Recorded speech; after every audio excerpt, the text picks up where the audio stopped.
네, 앞서 보신 것처럼 강정마을에서 제주도와 도의회, 또 강정마을회가 참여하는 상생화합 공동선언식이 열렸습니다. 하지만 반대 주민회에선 여전히 반발하고 있는데요. 14년째 이어오는 강정 해군기지 갈등 문제, 오늘 상생협약까지 일련의 과정에 대해서 이야기 나눠볼까 합니다.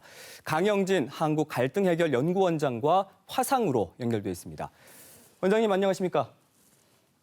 예, 안녕하세요. 네. 2019년 경찰청 인권침해 사건 진상조사위원회 조사가 있었고 그 이후로 대통령과 또 경찰, 해군의 공식 사과가 있었는데 그동안의 이런 일련의 과정들 좀 진전이 됐다고 봐야 할까요? 어떻습니까? 어떻게 평가하십니까? 일단 경찰청 진상조사위원회 보고서 나온 후에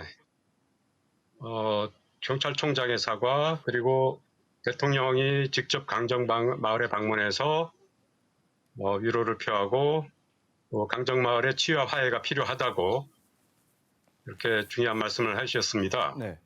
그런 후에 해군 참모총장께서 또 역시 마을 방문해서 사과도 했었고요. 그거는 그동안 오랫동안 지속되어 온 제주 해군기지 문제를 해결하고 또 마을 분들의 상처를 치유하고 공동체를 회복하는 나가는 데 굉장히 중요한 일이긴 한데 다만 거의 첫 단추를 띄운 데 불과합니다.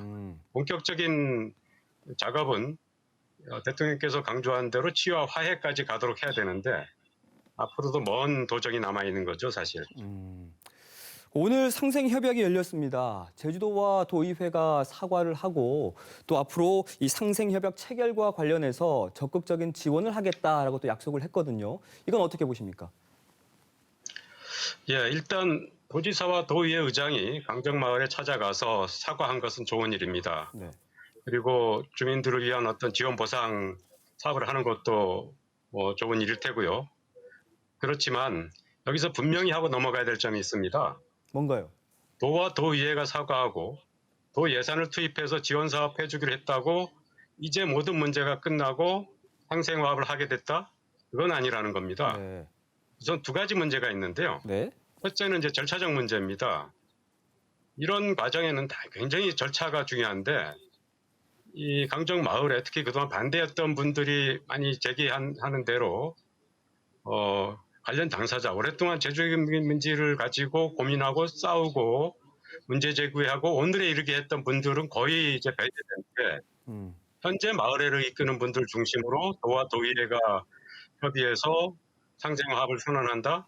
이건 우선 절차적으로 굉장히 좀 문제가 있는 거고요. 기본적으로 저는 제 전공이 갈등 해결학인데 그 관점에서 아주 기본이 안 돼 있는 이제 절차적으로 문제가 많은 과정이었습니다. 네. 두 번째는 내용적으로인데 상생화합을 선언하면서 지원보상 사업이 주된 내용으로 되어 있는 걸로 이제 보도가 되고 있습니다. 네. 상생화합이 되려면 가장 중요한 게 문 대통령도 강조했던 치유와 화해 그리고 공동체 회복인데 그러기 위한 가장 밑바닥이 진실이거든요. 네. 근데 진정한 진실 규명 작업은 아직 충분히 안 된 상태입니다.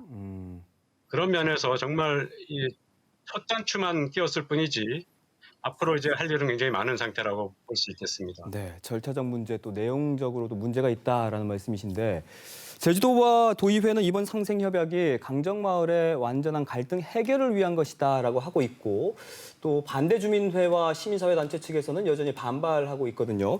경찰청 인권침해 사건 진상조사에서 권고한 정부 차원, 그러니까 국가 차원의 진상규명이 더 우선이 돼야 한다라고 하고 있는데 어떻게 평가하십니까? 예, 맞습니다. 그 경찰청 인권침해 진상조사 보고서가 굉장히 중요한 이제 이 공식 문서가 되는데요. 네. 거기서 결론적으로 최종적으로 명확히 한 게 일단 제주 해군기지 추진 과정의 절차적인 문제가 대단히 심각했다. 이 마을 주민들의 총의를 모으지 않고 주민들 배제하고 부지 선정이 이루어졌다는 점을 굉장히 중요한 문제로 지적하고 있습니다. 그리고 그런 이후에 해군과 경찰, 제주도와 중앙정부가 어떤 무리하게 사업을 추진하고 그 과정에 인권 침해나 재반 어떤 문제점이 발생했다는 것 사실관계를 규명했고요. 네. 다만 그 경찰청 보고서도 명확히 이제 결론에 제시하는 게 이게 경찰 차원의 조사였기 때문에 한계가 있다는 점입니다. 그리고 그 과정에서 여러 가지 벌어진 이제 주민들의 갈등을 해소하고 마을 공동체를 구분해야 되는 일도 굉장히 별도로 또 필요한 일이라고 지적을 하고 있고요. 음. 그런 것이 현재 전혀 이루어지지 않은 상태죠. 어.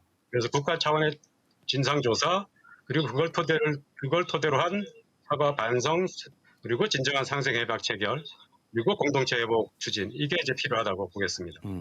그럼 이렇게 지금 한쪽에서는 갈등 해결로 가고 있다라고 말하고 있고 또 다른 한쪽에서는 이건 갈등 해결이 아니라 오히려 반발을 키우는 상황이다라고 말하고 있는데 그럼 이런 경우에는 갈등 치유를 어떻게 진행이 돼야 할까요?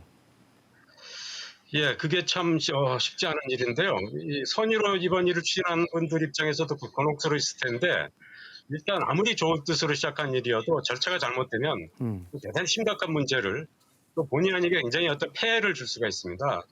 이번 경우가 바로 그랬던 것 같은데요. 그동안 강정 해군기지 문제 심각한 문제점을 지적하고 계속 바로잡기 위해서 애써왔던 분들을 다 도외시한 채 음. 현재 마을회를 이끄는 분들하고만 상의해서 지원 사업을 중심으로 상생화합을 한다. 이건 갈등 해결이 아니죠. 오히려 갈등을 더 크게 일으키고 문제 해결을 더 어렵게 하고 공동체를 더 이제 무너뜨리는 일이 되지 않을까 싶습니다. 그런 점에서 굉장히 유리해서 모든 관련 당사자들, 특히 중요한 역할을 해온 분들이 참여하는 상황에서 앞으로 잘 협의해서 되도록 이제 진상을 규명하고 그리고 사과 반성 그리고 치유와 화해 그리고 상생화합이 이루어지도록 해야 될 것 같습니다. 네, 알겠습니다. 오늘 말씀 여기까지 듣겠습니다. 오늘 바쁘신데 이렇게 화상 예, 연결 고맙습니다. 감사드립니다.